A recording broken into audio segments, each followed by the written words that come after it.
शंभाला के बारे में कई कल्पनाएं हैं। इसे एक अद्भुत शहर भी कहा जाता है, लेकिन वास्तव में यह कोई शहर नहीं है। शंभाला की वास्तविकता को हिमालय में माना जाता है, लेकिन वास्तव में यह स्थान वहां नहीं है।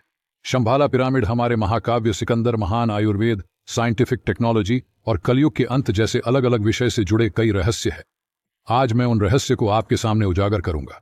भागवत पुराण के 12वें स्कंध, दूसरे अध्याय 18वें श्लोक और कल्कि पुराण के दूसरे अध्याय 15वें श्लोक में उल्लेख किया गया है कि कलयुग के अंत में विष्णु के 10वें अवतार कल्कि का जन्म सुमति नामक महिला से होगा।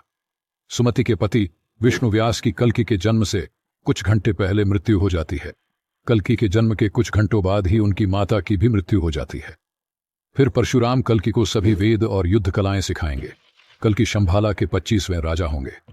पुराणों के अनुसार जब लोग धर्म को पूरी तरह से त्याग देंगे, जब शासक करने वाले राजा लुटेरे और चोर बन जाएंगे और जब राक्षसी प्रवृत्तियां प्रबल हो जाएंगी, तब कल्कि एक सफेद घोड़े पर सवार होकर एक चमत्कारी तलवार लेकर हजारों योद्धाओं की सेना का नेतृत्व करते हुए शंभाला से आएंगे। वे उन सभी का नाश करेंगे जो धर्म के पक्ष में नहीं है, और तब कलयुग समाप्त हो जाएगा और सत्ययुग शुरू होगा। अब आइए इस बात पर ध्यान दें कि शंभाला वास्तव में क्या है, यह कहाँ स्थित है, वहां क्या मौजूद है और हम वहां कैसे पहुंच सकते हैं। कई लोगों की धारणा के विपरीत शंभाला एक शहर नहीं बल्कि एक साम्राज्य है। इस साम्राज्य में 8 क्षेत्र शामिल हैं।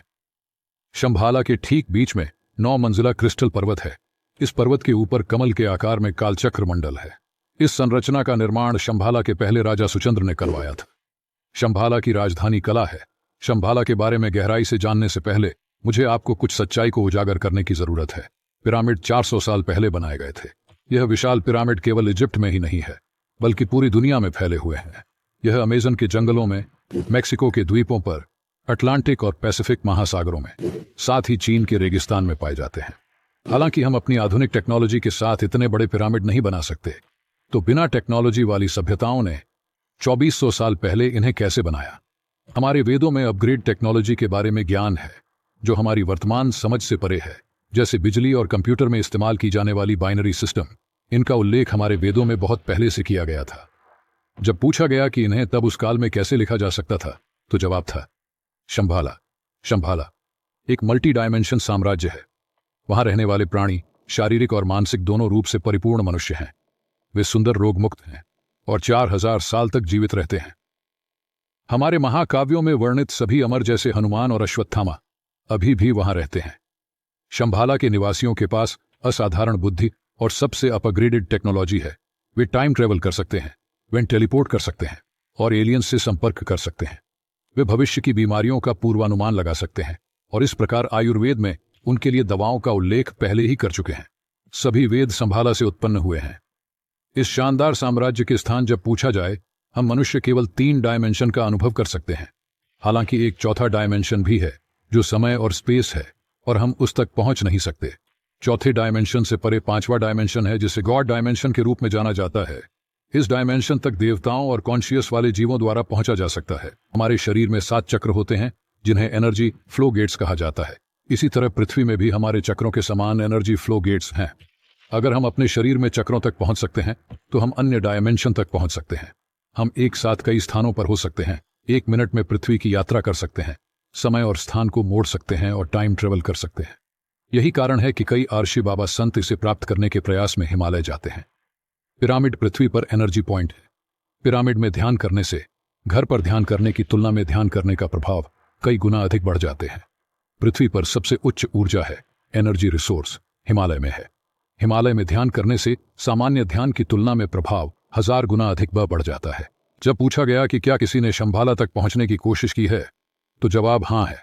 पिछले 2000 सालों में हजारों लोगों ने कोशिश की है। उनमें हिटलर के साथ साथ निकोलस रॉयरिच नामक एक रिसर्चर भी शामिल थे। टटकाल चक्र मंत्र पुस्तक के आधार पर रॉयरिच ने 1924 से 1928 तक शंभाला तक पहुंचने की कोशिश की। उनकी मुख्य प्रेरणा चिंतामणि नामक एक चमत्कारी पत्थर था। ऐसा कहा जाता है कि यह पत्थर आसमान से गिरा था और इसमें कई चमत्कार हैं। इसे अपने हाथ में रखने पर आप जो भी चाहते हैं वह तुरंत हो जाता है और आप जहां चाहे यात्रा कर सकते हैं। सरल शब्दों में कहें तो इस शक्तिशाली चिंतामणि से कोई भी विश्व पर विजय प्राप्त कर सकता है। ऐसा माना जाता है कि यह पत्थर वर्तमान में शंभाला में स्थित है। हालांकि रॉयरिच इसे प्राप्त नहीं कर सके और उन्होंने अपने अनुभवों को अपनी पुस्तक में दर्ज किया। इसके अलावा सिकंदर महान ने भी दुनिया को जीतने की कोशिश की और संभाला की खोज की।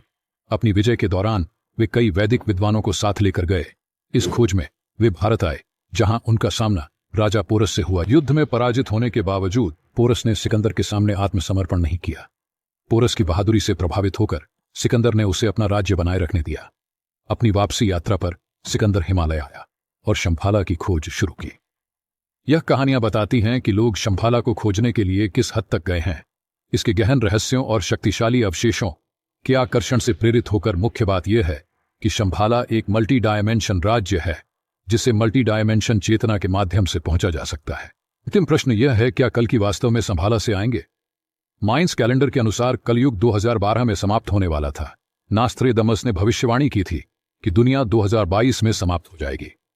एलेक्स ब्राजील ने कालचक्र पुस्तक के आधार पर गणना की कि कल्कि 2898 में आएंगे। वे वास्तव में आएंगे। हर धर्म एक उद्धारकर्ता की बात करते हैं जो समय के अंत में आएंगे। यहूदी मसीहा की प्रतीक्षा कर रहे हैं।